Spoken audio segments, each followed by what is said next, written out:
बताइए क्या रणनीति है आपकी निफ्टी बैंक निफ्टी पे? क्या आप भी इस मार्केट में बाय ऑन डिप्स की स्ट्रैटेजी फिर से अपनाएंगे और साथ ही स्टॉक स्पेसिफिक एक्शन कहाँ पे देख रहे हैं आप?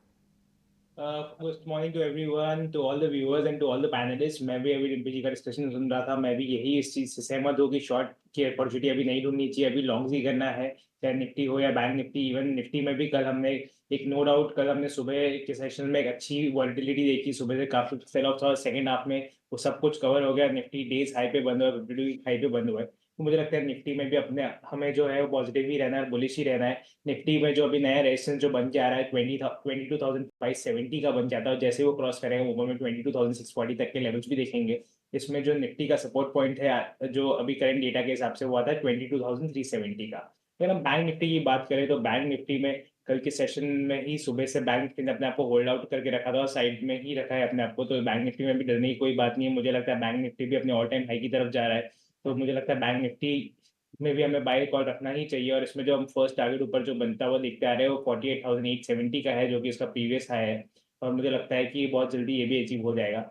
मेरे यहाँ से दो बाय कॉल रहेंगे। फर्स्ट रहेगा HDFC बैंक में। अगर मुझे लगता है HDFC बैंक निफ्टी को चलना है तो HDFC बैंक का इसमें बहुत अच्छा रोल प्ले होगा। तो HDFC बैंक को यहाँ से हमें बाय करना है। इसके इनवर्स हेड एंड शोल्डर का फॉर्मेशन है इसकी डेली चार्ट में, जिसका नेकलाइन का ब्रेकआउट 1440 का था, जिसके ऊपर ही उसने क्लोजिंग रखी है। अपने 20 डे मूविंग एवरेज के सपोर्ट से स्टॉक निकला है और उसका ब्रेकआउट दिया है, ट्रेंड लाइन सपोर्ट दिखाया है, रिवर्सल दिखाया है। प्लस लास्ट 3 दिन से हम देखेंगे तो एक राइजिंग वॉल्यूम्स स्टॉक में हम देख। तो मुझे लगता है HDFC बैंक को यहाँ से बाय करना चाहिए फॉर टारगेट 1500। यहाँ पे जो आपको स्टॉप लॉस मेंटेन करना है 1409 का होगा। सेकंड स्टॉक जो मेरे को अच्छा लग रहा है वो है M&M। अगर हम M&M की बात करें तो इसके चार्ट्स पे एक डबल बॉटम का फॉर्मेशन है और इसके ब्रेकआउट हम देख चुके हैं। इसके इंट्राडे चार्ट में फ्लैट पैटर्न हम इसके देख रहे हैं डेली चार्ट्स में। प्लस अपने स्टॉक को इसने सारे इंपॉर्टेंट मूविंग एवरेजेस के ऊपर रखा है। RSI पॉजिटिव और हायर टॉप हायर बॉटम का फॉर्मेशन है, तो ये डेटा भी इसके लिए काफी पॉजिटिव हो जाता है। तो मुझे लगता है M&M को यहाँ से हमें बाय करना चाहिए फॉर अ टारगेट ऑफ 2070। यहाँ पे जो आपको अपना स्टॉप लॉस मेंटेन करना है वो 1930 का होगा। आयुष, आपको बता दें एक अपडेट है। खैर तो आपने टेक्निकल पैरामीटर्स पर अपने शेयर चुने होंगे, लेकिन महिंद्रा एंड महिंद्रा में आज एक ब्लॉक डील होनी है। प्रमोटर एंटिटी अपने स्टेक कुछ ऑफलोड कर रहे हैं, उसके चलते भी यह शेयर फोकस में रहेगा। क्या आप अपने टारगेट स्टॉप लॉस के साथ आगे बढ़ना चाहेंगे? पर अगर ऐसा है, मैं M&M फाइनेंशियल का न्यूज़ तो मैंने पढ़ा था, M&M कभी भी चेक कर लेता हूँ। तो एक बार M&M को हम अवॉइड करते हैं because of the block deal. इसमें एक वॉलिटिलिटी आती है, तभी थोड़ी देर में आपको एक और नया स्टॉक देता हूँ इसके बदले। ठीक है, एक नया शेयर आप दे दीजिएगा, क्योंकि 1911 से 1970 के बीच में ये ब्लॉक डील हो सकती है। ये इसका फ्लोर प्राइस है। 93 लाख शेयर बेचेंगे प्रमोटर ग्रुप की एक एंटिटी। अब अवनी के पास चलेंगे। अवनी, सबसे पहले तो आपको बहुत बधाई, बहुत शुभकामनाएं अंतर्राष्ट्रीय महिला दिवस की। और मार्केट में ऐसी बहुत सारी महिला महारथी हैं जो अपने नाम का लोहा मनवा रही हैं, आप भी उनमें से एक हैं। हमारी बहुत शुभकामनाएं भी आपके साथ हैं। बताइए, आज आपकी ट्रेडिंग कॉल्स क्या हैं? आपका कन्विक्शन कहां पर आ रहा है? Good morning Prashant ji, good morning to all the panelist और सारे दर्शकों को भी वेरी गुड मॉर्निंग। आज भी डिम्पी जी से मैं भी सहमत हूँ कि व्यू पॉजिटिव ही है मार्केट में, और बैंक निफ्टी को भी ऑल टाइम हाई लगाना है। तो जो स्टॉक स्पेसिफिक मूवमेंट है उनमें आज एक अडानी एंटरप्राइज में व्यू पॉजिटिव है। मेरे हिसाब से कल जो हिसाब से जो रिकवरी उसमें दिखी है, ये कंटिन्यू रहनी चाहिए आज के दिन में भी। इसमें ऑप्शंस के ओपन इंटरेस्ट के डेटा के हिसाब से अभी 3300 के कॉल में थोड़ी सी बाइंग दिख रही थी, क्योंकि वहां पे उस ट्रैक पे ओपन इंटरेस्ट भी एडिशन हुआ है और आईवीज बढ़ी है। तो वहां पे शॉर्टिंग नहीं हुआ है, ये स्पेक्युलेटिव बाइंग पोजीशन दिख रही है। तो मेरे हिसाब से अडानी एंटरप्राइज में हम खरीदारी कर सकते हैं 3230 के लेवल पे। और इसका 3460 का इसका टारगेट रहेगा और 3120 का इसमें स्टॉप लॉस लगा के रखे। और दूसरा स्टॉक रहेगा टाटा मोटर्स। तो टाटा मोटर्स में 1010 से 1015 के रेंज में इसमें खरीदारी कर सकते हैं। 1070 और 1100 ये दो इसके टारगेट्स रहेंगे, और 992 का इसमें स्टॉप लॉस लगाना है। तो M&M मेरे भी फोकस में है, but because of the block deal उसमें हम फिलहाल ट्रेड नहीं करेंगे। बट M&M के भी लेवल्स काफी अच्छे हैं। 1950 के करीबन अगर होती है डील और स्टेबल हो जाता है स्टॉक, तो उसमें भी खरीदारी कर सकते हैं। 2050 और 2080 का इसमें टारगेट रहेगा, और 1925 का इसमें स्टॉप लॉस लगा के रखें। ठीक है, डन। तो बढ़िया शेयर अवनी ने आपको दिए। एक तो अडानी एंटरप्राइज, कल मैंने आपको क्लोजिंग में एक चीज़ नोटिस भी करवाई थी कि मार्केट ऑल टाइम हाई पे बंद हो रहा है, बट अडानी ग्रुप का एक भी शेयर लाल निशान में नहीं था, एक भी शेयर लाल निशान में नहीं था। सब के सब में गिरावट थी, 2-2, 3-3, 5-5% तक की भी गिरावट थी। तो आज अच्छा है, अगर ये चर्निंग का पार्ट बनते हैं तो अडानी ग्रुप के शेयर्स भी सामने आ सकते हैं। उसमें से सबसे स्ट्रॉन्ग कैंडिडेट अडानी एंटरप्राइजेज हो सकता है। तो इस लिहाज से चुनाव मेरे को काफ़ी बेहतर लगा अडानी एंटरप्राइजेस का। दूसरा, M&M के ना ब्लॉक डील के बाद हम एक बार पता कर लेंगे कि M&M में क्या करना है। कई बार क्या होता है कि ब्लॉक डील हो तो जाती है लेकिन शेयर के प्राइस को ज़रा डिस्टर्ब नहीं कर पाती। शायद लास्ट टाइम भी M&M की बात थी जब इसमें कुछ ब्लॉक लगा था, लेकिन ये शेयर नीचे नहीं जा पाया था तब भी। लेकिन फिर भी हम इसको नोटिस ज़रूर रखेंगे ब्लॉक के बाद, हाँ, इससे पहले नहीं।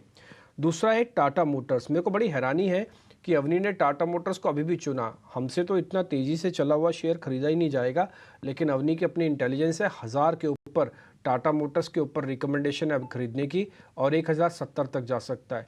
और ये अच्छे एनालिस्ट की पहचान होती है कि वो डरता नहीं, घबराता नहीं, अपने फैक्चुअल डाटा पे ट्रस्ट रखता है। जतिन केडिया इस बीच हमारे साथ जुड़ चुके हैं, उनसे जरा करते हैं बातचीत। जतिन, बहुत बहुत शुक्रिया, first of all thank you very much समय देने के लिए। सर बताइए आपके ट्रेड क्या हैं आज के? Good morning everyone. तो हमारा जो शेरखान रिसर्च टीम का व्यू है कि कहीं ना कहीं फ्रंट लाइन में एक्शन ज्यादा रह सकता है।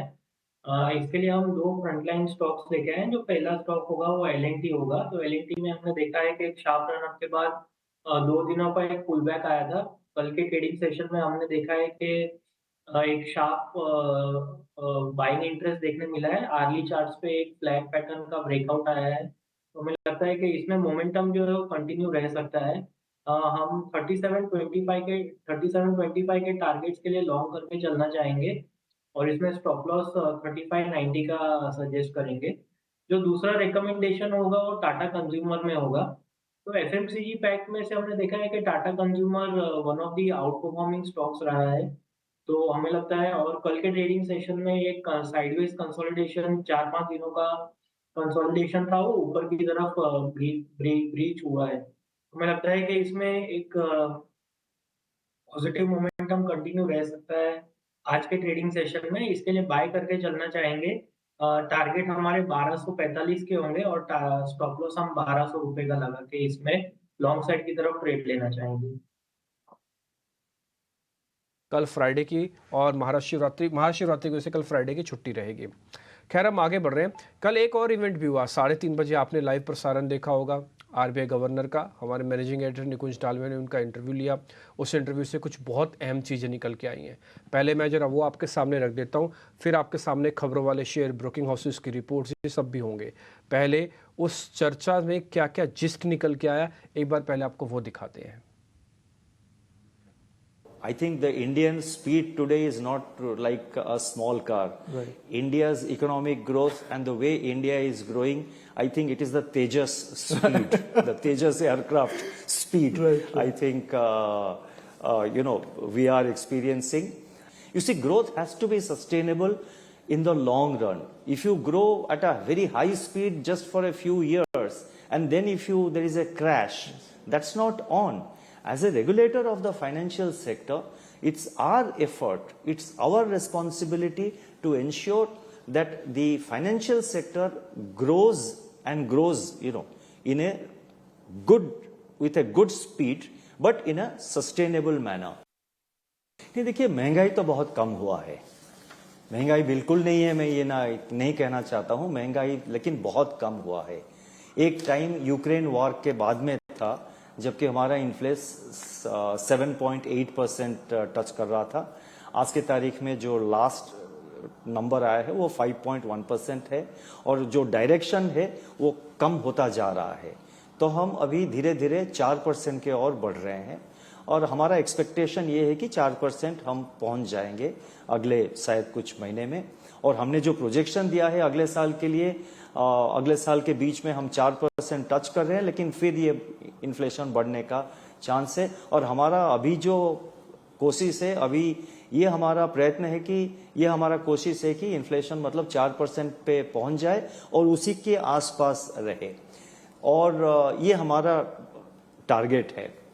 तो उसके मद्देनजर हम इंटरेस्ट रेट डिसाइड करते हैं इन्फ्लेशन के हिसाब से, और इंटरेस्ट रेट जो है वो डिपॉजिटर के लिए है, वो बोरोअर के लिए भी है। डिपॉजिटर के पॉइंट ऑफ व्यू में अगर इन्फ्लेशन बहुत ज़्यादा है, बहुत अधिक है और आप इंटरेस्ट रेट कम कर रहे हैं तो डिपॉजिटर के लिए वो नेगेटिव इंटरेस्ट रेट बन